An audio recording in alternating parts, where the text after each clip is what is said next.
তোমরা মনে করছো কি ভারত আমাদের বন্ধু?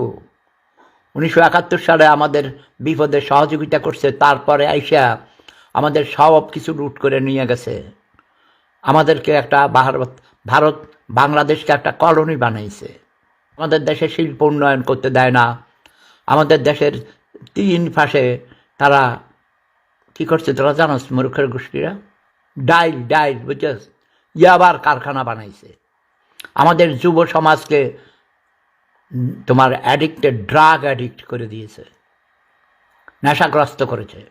বর্ডারের 3 পাশেই তোমার চোরাচালানি করে দিয়েছে। আমি নিজের চোখে দেখেছি, এই দিনাজপুর এইসব বর্ডার এলাকাতে আমি অনেক হাজার বার গিয়েছি। 12 বছর পর্যন্ত বৃহত্তর রাজশাহী বিভাগকে বেশি গুরুত্ব দিয়েছি। জাতিসংঘ থেকে গবেষণা করেছি, কাজ করেছি, বিলিয়ন ডলার এনে দিয়েছি।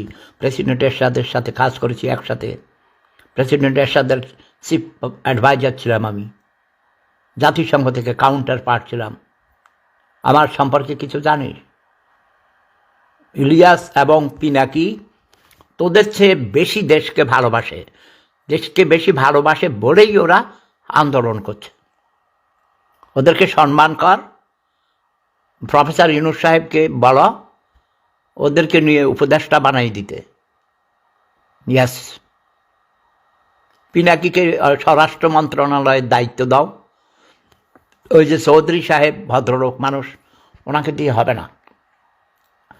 পিনাকিকে স্বরাষ্ট্রমন্ত্রী বানিয়ে দাও, আর ইউনূসকে ওই প্রেস সচিব বানিয়ে দাও, প্রধান উপদেষ্টার প্রেস সচিব।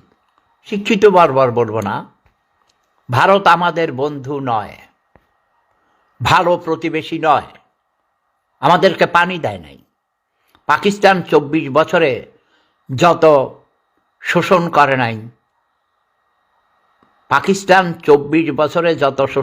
নাই, ভারত 24 ঘন্টায় তার থেকে কোটি গুণ বেশি শোষণ করেছে, কিচ্ছু রাখে নাই।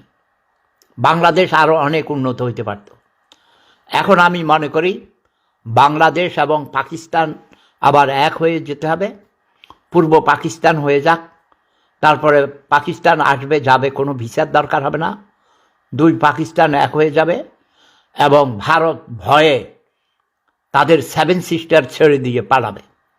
আমরা নিব পূর্ববঙ্গ, পশ্চিমবঙ্গ, আসাম, ত্রিপুরা রাজ্য, মেঘালয়, ঝাড়খণ্ড এবং মায়ানমারের আরাকান প্রদেশ সহ 7 সিস্টার অটোমেটিক্যালি আমাদের হয়ে যাবে।